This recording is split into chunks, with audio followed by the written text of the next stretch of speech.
Welcome to பிரபவாஸ் kitchen. Friends, இன்றைக்கி பாசிப்பருப்பு அவல் வச்சு ஒரு ஸ்வீட் செய்ய போகிறோம். இதுக்கு ஃபஸ்ட்டு ஒரு கிண்ணத்தில் 1 கப் அளவு பாசிப்பருப்பை எடுத்து அதில் தண்ணி ஊற்றி ஒரு தடவை நல்லா வாஷ் பண்ணிக்கலாம். வாஷ் பண்ணிவிட்டு இந்த தண்ணியை நல்லா சுத்தமாக இருத்துட்டு ஒரு இருப்பு சட்டியை ஸ்டவ்வில் வச்சு அதில் இந்த பருப்பை வாசம் வர வரைக்கும் வறுத்து எடுத்துக்கலாம்.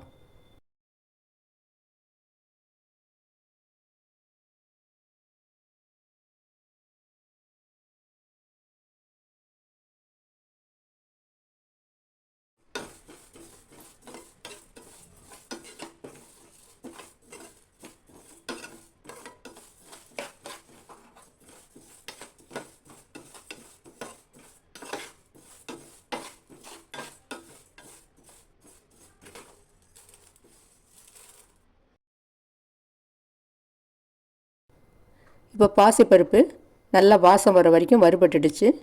இப்போ இதை வேறு ஒரு பிளேட்டுக்கு மாற்றிக்கலாம்.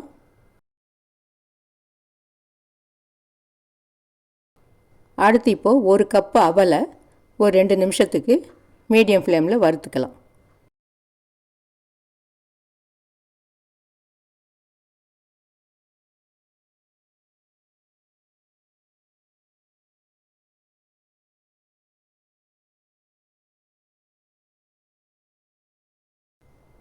இப்போ அவலும் வறுபட்டுடுச்சு. இப்போ ஸ்டவ்வை ஆஃப் பண்ணிவிட்டு எடுத்து வச்சிடலாம். அடுத்து இப்போ மிக்ஸி ஜார் எடுத்து இதில் வறுத்த பாசிப்பருப்பு அவல் ரெண்டையும் ஒன்றா சேர்த்து அரைச்சி எடுத்துக்கலாம். இது ரொம்ப நைஸாக தான் அரைக்கணும்னு அவசியம் இல்லை, கொஞ்சம் நரநரப்பாச்சா கூட பரவாயில்ல. அடுத்து இப்போ ஒரு பேனை ஸ்டவ்வில் வச்சு அதில் 3 கப் அளவு தண்ணி சேர்த்துக்கலாம்.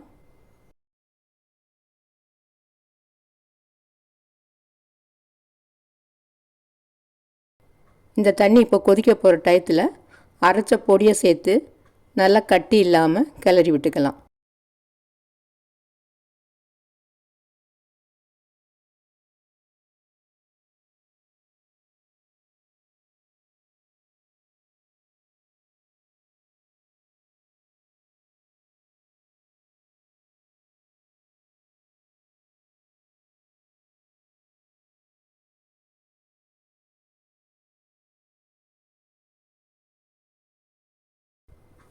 இப்போ நல்லா வெந்து கெட்டி ஆகிட்டு வருது. இந்த சமயத்தில் 1 கப் அளவு சர்க்கரை சேர்த்துக்கலாம். கொஞ்சமாக கேசரி பவுடரை தண்ணியில் கரைச்சி சேர்த்து இதை நல்லா கிளறி விட்டுக்கலாம்.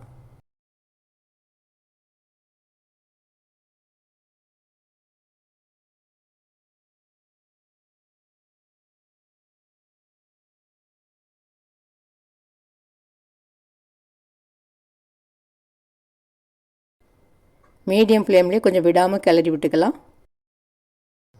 இப்போ இதில் நெய் ஒரு 3 டீஸ்பூன் அளவு சேர்த்து கிளறிக்கலாம்.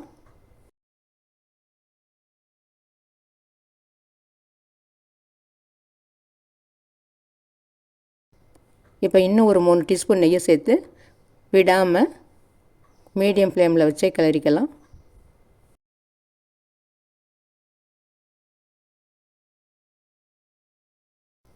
இப்போ கடைசியாக வறுத்த முந்திரி திராட்சையை சேர்த்துட்டு 1/2 டீஸ்பூன் அளவு ஏலக்காய் பொடியும் சேர்த்துக்கலாம்.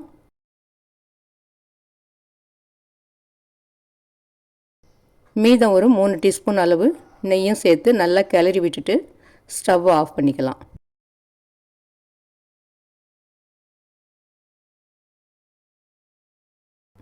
இப்போ ஒரு குழிக்கரண்டியில் லேசாக நெய் தடவிட்டு ஒவ்வொரு கரண்டியாக எடுத்து இந்த மாதிரி வைக்கலாம்.